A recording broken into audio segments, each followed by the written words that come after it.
Hey, what's up? It's Tati and I'm back with another review. This time AEW Rampage. Look, I'm late, but I'm here with the review. Had a nice weekend in Orlando for my daughter's birthday. And before I left, your girl got by a bee. Stung me right here in my face. So it has been hurting just to talk. But I'm much better today. So let's get into the review. So we start the night off with Jon Moxley versus Christopher Daniels. This was a great way to start off the show. Both these guys are no stranger to the ring, and they do have a really great match. However, in my opinion, I felt like the audience was a little bit too quiet for me. This wasn't like a high stake match or anything like that, but these two really have great chemistry. It just was a little too quiet. Now, these two are really competitive, and you know, right now with everything they got going with the Blackpool Combat Club, all these members definitely need to come out on top with these wins.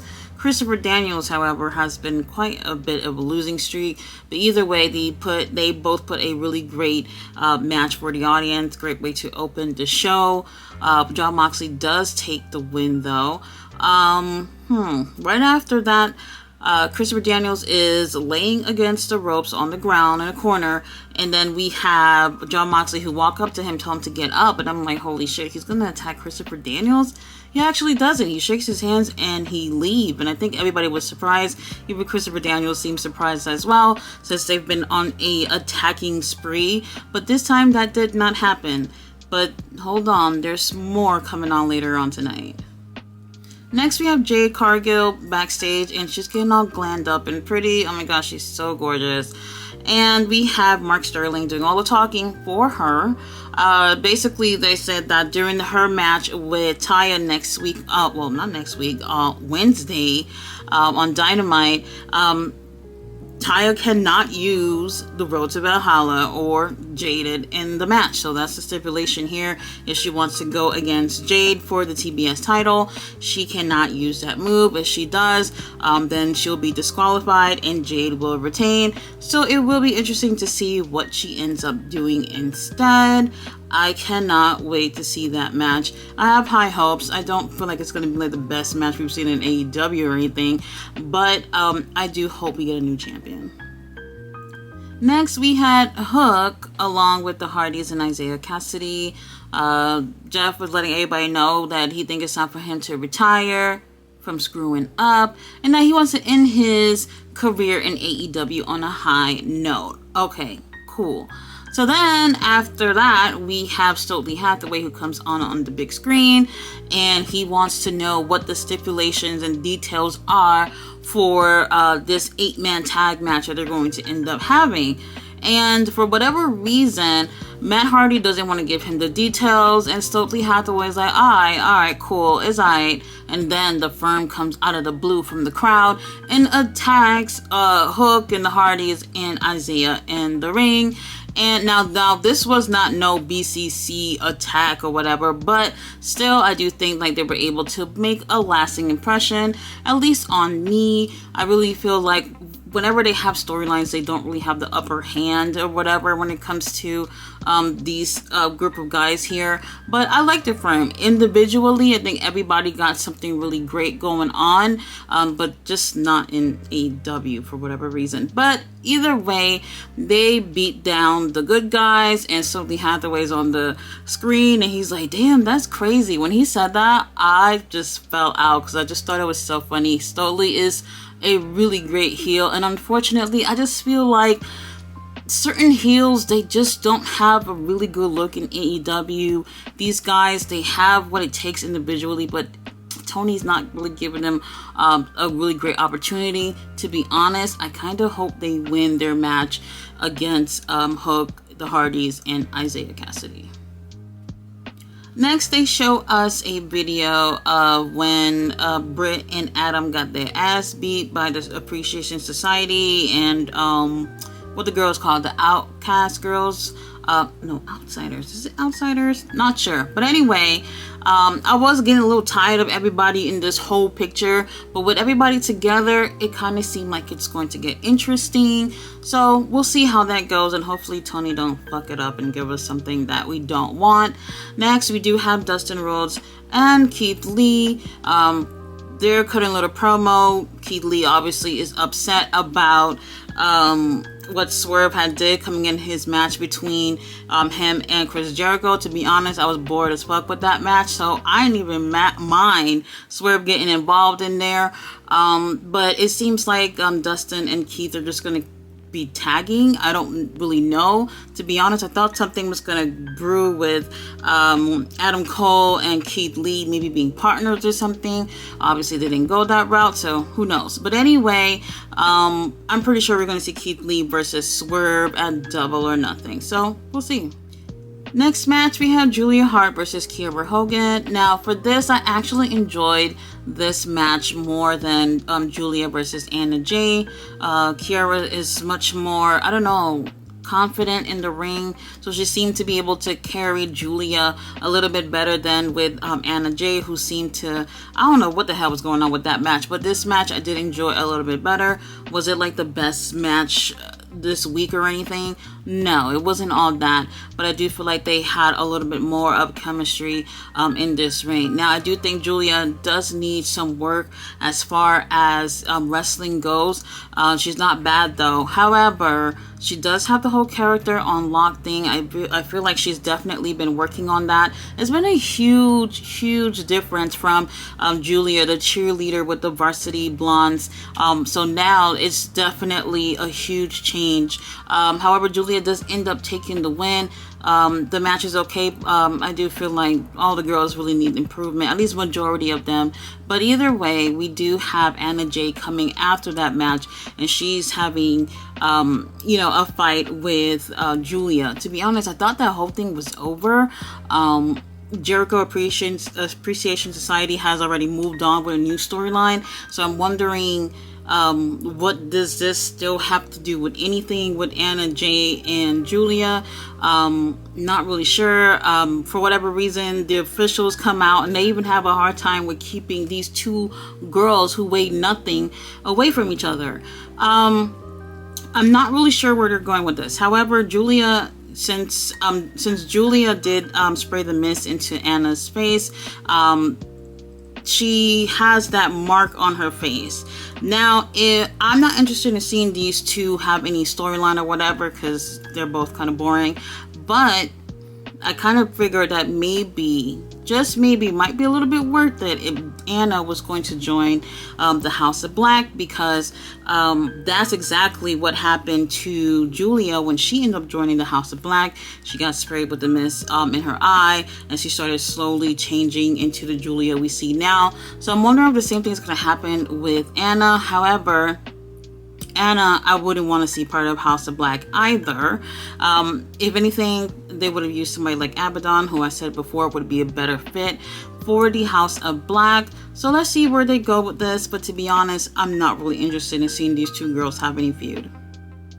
Next, we have Christopher Daniels backstage in the locker room, and Lexi is going to interview him. You're going to get a few words out before we have Claudio and Wheeler Yuta join in the locker room. And I'm like, holy shit, they're going to attack him since Moxley didn't do anything. So just when you think they was going to do something, Moxley comes in and he's like, nah, man, he's an OG. He cool or whatever. And then he turns around and then he attacks Christopher Daniels. And I was just like, holy shit. I should have seen this coming. But because he was being, I guess you can say, nice earlier, I guess he felt like maybe he looked weak after doing that, so he might as well come to the back and whoop his ass just for a little bit, just to show everybody that BCC ain't falling off the rails. They ain't changed. That's what he said. They've never changed. Everybody else is crazy or whatever. I like BCC. I love heels. I like what AEW is doing with them. Love it. Next, we had the Varsity Athletes and Slim J versus FTR, Jay Lethal, and Jeff Jarrett. Look, I am over it. Absolutely over it. First of all, what I don't like here is that the Varsity Athletes and Slim J on ROH, I really like them over there. Like, especially when they do singles matches. They all really show how great they are in the ring. They've been absolutely awesome. And then here they are on AEW TV looking like idiots. I don't like how I just feel like maybe with ROH, with them not splitting the guys, and everybody's still being featured on different shows, for whatever reason, some of these guys are being booked to look good here and they're not booked to look good there. It's just so weird. I don't like it right now. So this match right here, it wasn't anything of importance or anything. However, we start off the match with everybody working well together, and then all of a sudden FTR and Jay and Jeff are having problems throughout the match. I knew that was going to happen or whatever, but I just felt like it was so distracting. Obviously, they're gearing up to have FTR feuding with Jeff and Jay and the whole crew. I'm okay with that because they're actually, these four guys here are really great workers. So I'm okay with that, especially since the tag division hasn't been so great in AEW. So I can probably see them doing a great job trying to, I guess, put some pizzazz into the tag division. However, with this match, I just felt like it was too distracting, too much stuff going on. And this is all about them being friends with Mark Briscoe, whatever. And to be honest, Mark Briscoe needs to stay away from these guys. I don't have issues with them. I just feel like Mark Briscoe has a different thing going on. He's on a different journey. He's want to be a solo competitor. We don't need tag teams fighting for him. So it just feels weird. Match was not bad. However, I don't like how Mark Sterling and friends are being booked right now because they look good in other places, but not here. FTR, I'm glad they're champions, but I don't know, the whole Mark Briscoe thing I don't like. Anyway, FTR, Jeff, Jay gets to win, and they get into a scuffle after that. Then Mark Briscoe comes out to play Peacemaker. I don't like it. Get rid of the whole thing with Mark Briscoe, take him out of there, and then have these two teams feud, and I guess that's fine. Next, you have a promo with the Butcher and the Blade. Guess who they're going against on Dynamite this week? Kenny Omega and Takeshita. Look, Kenny Omega and Takeshita as a tag team? Well, I don't mind that. However, Butcher and the Blade are super talented. And once again, they're out here losing to everybody. And I am so over it. I'm over it. And then we had Kip Sapien, who was there in the promo as well. He wasn't saying anything. He's just in the background or whatever. And I'm like, well, what the hell is going on with him too? Why aren't we seeing him in the ring as well? I don't know. I don't know what to say about the booking. However, y'all already know what's going to happen with that match. Kenny and Takeshita going to take the win. I just hope that the Butcher and the Blade don't have to look like idiots in order for them to lose. They're so talented. It's sad. And for the main event, we have El Hijo de Vikingo versus Drolistico, the AAA Mega Championship on the line. And you know what? I was really excited about this matchup because both these guys are super talented. I feel like we don't see enough with Drolistico, as talented as he is. We haven't seen too much of LFI. But anyway, they have a really, really solid match. Definitely match of the night for sure. These two have really great chemistry together. We do have Vikingo did take a really nasty bump on the ramp. However, the reason why I really like this match is because, hear me out, y'all. Normally, I hate interference. However, we had interference and I liked it. Reason why is because Vikingo, he's been doing obviously singles competition since that match with Kenny. Now, every time we see him, it's just him and his opponent, and then he ends up winning. However, this time we got to see more going on with his matches with the interference with LFI, so I felt like that brought a little more drama to what was going on. They obviously trying to help Drolistico take the win here, but anyway, Vikingo does prevail because there is no way AAA is gonna let that title slip out of their hands on another promotion's show. But it do give a really great match, and the audience is definitely behind them or whatnot.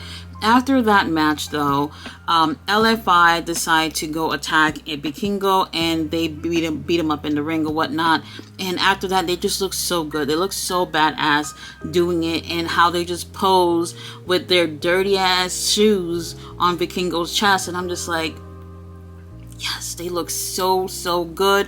I like it. Now, maybe we might see Vikingo maybe, well, I wouldn't say next week, or in the upcoming future, where he's doing trios action against LFI. That would be interesting to see as well.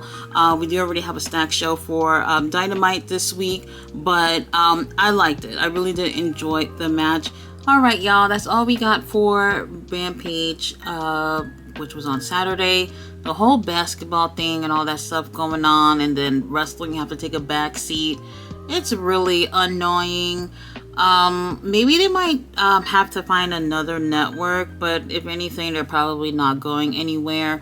Guys, thanks so much for watching my review. I'll be back on Wednesday for the review for Dynamite.